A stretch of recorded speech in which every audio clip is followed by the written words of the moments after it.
중학교 때 이 5권 안 읽으면 고등학교 가서 무너집니다.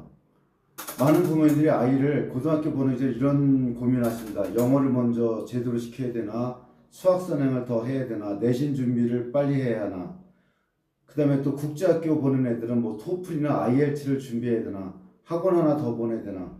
물론 영어도 중요하고 수학도 중요하고 내신도 중요하고 시험 준비도 중요합니다. 하지만 제가 아이들을 오래 보면서 느낀 것은 하나입니다.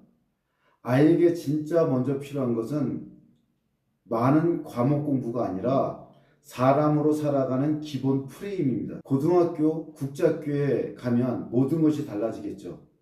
공부량이 늘어나고 시험 압박도 커지고 친구 관계도 복잡해지고 생활관리가 훨씬 중요해집니다. 자기관리의 차이가 성적으로 바로 드러나거든요. 특히 국제학교는 더 빠르게 드러납니다. 영어로 수업을 들어야 되고 과제를 스스로 해야 되고 발표와 토론해야 되고 기숙사 생활해야 되고 다른 문화권 아이들과 부딪혀야 합니다. 이때 아이에게 필요한 것은 단순한 영어 실력 하나가 아닙니다.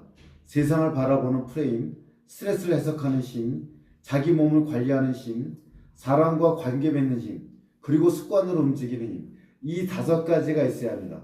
이 5가지 다시 한번 말씀드려볼게요. 세상을 바라보는 프레임, 스트레스를 해석하는 힘, 스트레스를 전환하는 힘이죠. 한마디로 자기 몸을 관리하는 힘, 사람과 관계 맺는 힘, 그리고 습관으로 움직이는 힘. 이거는 고등학교 올라가도 똑같이 필요한 겁니다. 아니, 사회 나와서도 또 필요하고 성인들에게도 꼭 필요한 5가지입니다. 그래서 저희 퓨처 아카데미 전환 캠프에서 가장 중요해 보는 것은 단순한 선행학습이 아니라 아이의 기본 틀을 다시 만드는 것. 생각하는 방식, 버티는 방식, 먹는 방식, 관계 맺는 방식, 습관을 만드는 방식. 이 5가지를 먼저 기르게 됩니다. 먼저 이 5가지를 제대로 하기 위해서는 책이 필요합니다. 이 첫 번째는 최인철 교수의 프레임이 필요하고요. 두 번째 책으로는 켈리 맥고니걸 교수님의 스트레스의 힘. 이 책은 영어 원서가 업사이드 오브 스트레스라는 책이 있거든요. 그러니까 스트레스 힘을 여러 번 읽고 원서까지 읽으면 되게 좋습니다. 그 다음에 세 번째는 자기 몸을 만드는 거, 의도적 불편함을 실천하게 만들어주는 책이 완벽한 원시입니다. 이거는 자청으로 알려져 있죠. 그 다음에 네 번째는 이 사회생활이라든지 인간관계의 최고의 책은 데일 카네기의 인간관계론입니다. 그리고 5번째 책은 이 습관의 관계에 대해서 최고의 책은 제임스 클리어의 아주 작은 습관의 힘. 영어 책은 아타믹 헤빗입니다. 이것도 원서가 있습니다. 왜 이 순서대로 읽는 게 좋을까요? 사람은 현실을 있는 그대로 보는 것 같지만 사실은 자기 프레임으로 봅니다. 그러니까 세상을 핑크빛으로 보고 싶어? 그럼 내가 핑크색 선글라스를 끼고 있으면 모든 것이 핑크색으로 보여요. 같은 일을 겪어도 어떤 아이는 나는 실패했다, 나는 안 되는 사람이다, 나는 운이 없다, 선생님이 나를 싫어한다, 부모님이 나를 이해 못한다. 반면 어떤 아이는 이번에는 방법이 틀렸다, 다음에는 다르게 보면 된다. 이건 나를 훈련시키는 과정이다. 내가 아직 배워가는 과정이기 때문에 실패가 아니다. 이 프레임이 중요하거든요. 이 프레임이란 책은 뭐하고 연결되냐? 캐롤 드웨 교수님의 마인드셋하고 연결됐습니다. 그래서 성장형 마인드셋, 고정형 마인드셋 이렇게 연결되거든요. 일단 프레임부터 읽으시고 이 5권을 읽은 다음에 두 번째 프레임을 읽고 나서 그 다음에 마인드셋으로 연결되면 무척 좋습니다. 그래서 제가 맨 먼저 권하는 책은 프레임입니다. 공부도 프레임이고 스트레스도 프레임이고 관계도 프레임, 돈도 프레임, 실패도 프레임입니다. 아이에게 좋은 프레임이 없으면 아이는 세상을 자기 감정 중심으로 해석합니다. 기분 나쁘면 나쁜 일, 힘들면 피해야 할 일, 재미없으면 의미 없는 일, 당장 보상이 없으면 할 필요가 없는 일, 이렇게 됩니다. 하지만 프레임이 바뀌면 아이는 다르게 봅니다. 지금 재미없어도 이건 나를 만드는 과정이야. 지금 힘들어도 이건 내 근육을 키우는 시간이야. 지금 불편해도 이 불편은 나를 성장하는 거야. 이 관점, 다시 말해서 의미를 부여하는 프레임, 이 생기면 아이의 인생이 확 바뀌어집니다. 의미를 부여해야 돼요. 반드시. 그래서 프레임 책을 읽어가면서 토론할 때 의미를 부여해주고 의미를 부여하는 틀을 만들어 주세요. 이게. 그래서 이 프레임을 갖고 고등학교든 대학교든 국제학교든 유학이든 갔을 때 아이가 제대로 성장할 수 있습니다. 그래서 가장 중요한 거는 이 틀을 잡아줘야 된다는 거. 그 다음에 두 번째 책은 바로 캘리 맥고니걸 교수의 스트레스입니다. 저희가 퓨처 아카데미 전환 캠퍼스라고 말을 붙이게 된 이유가 바로 이 스트레스의 힘이에요. 이 책은 좀 어렵게 나옵니다. 스트레스 사고 방식 중재라고 나와요. 근데 한마디로 쉽게 표현하면 전환입니다. 스트레스는 나에게 의미가 있지만 내가 해결책이 없는 거예요. 근데 해결책만 생기면 스트레스가 없어지죠. 그러니까 내가 스트레스가 있다면 바로 나는 지금 성장하는 거예요. 그렇기 때문에 지금 이건 내가 성장할 때고 성장하는 것이라고 느끼면 코르티솔 호르몬만 나오는 게 아니라 DHEA가 나오거든요.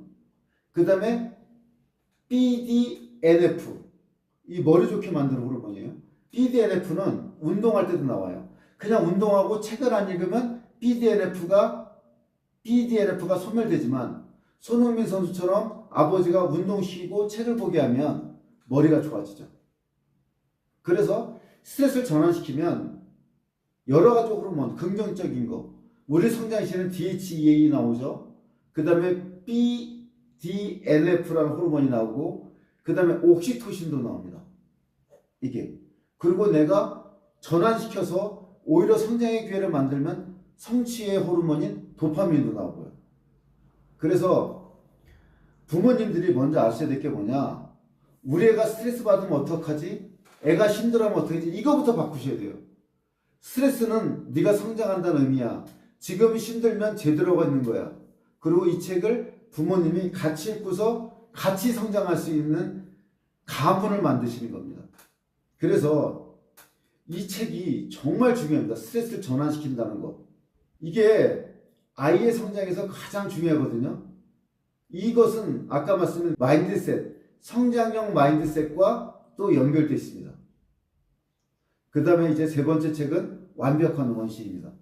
두껍지만 술술 넘어가요. 우리 인류는 원래 불편하게 태어났어요. 많이 걷고 뛰고, 근데 지금 너무 편한 거예요. 그리고 가장 큰 문제가 뭐죠? 스마트폰이에요.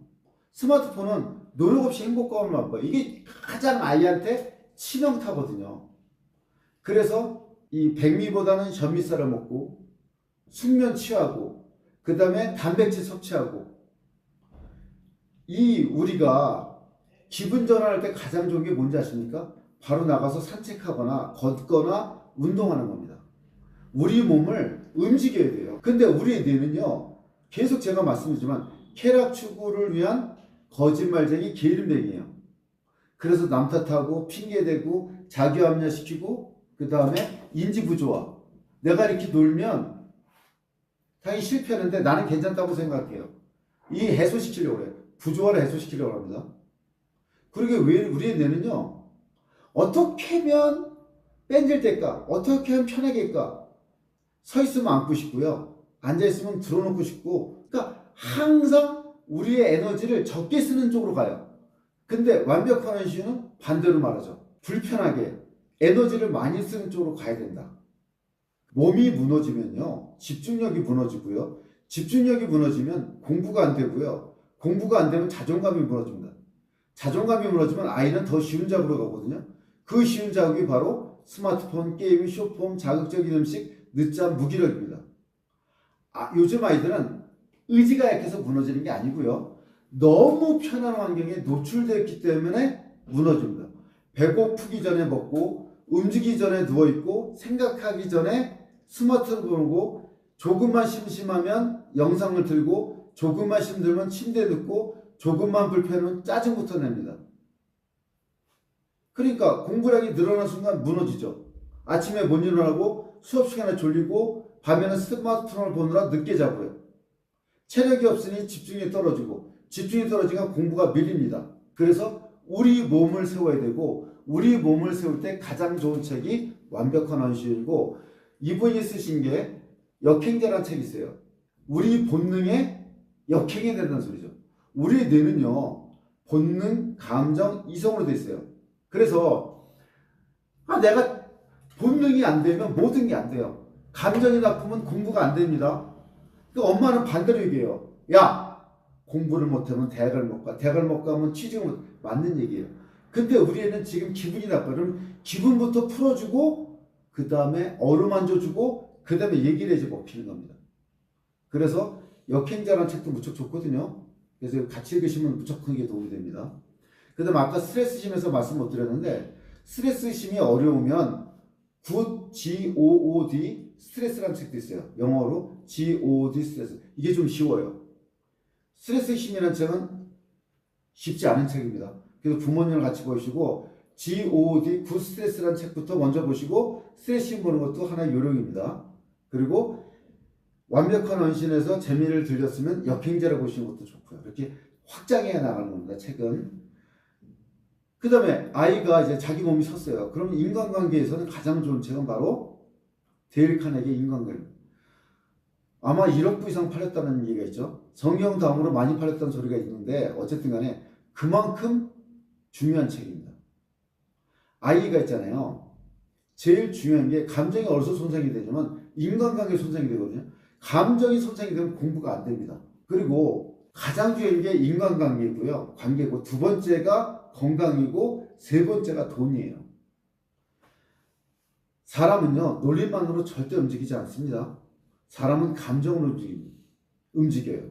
인정받고 싶어하고 존중받고 싶어하고 자기 이야기를 들어주는 사람의 마음의 문을 엽니다.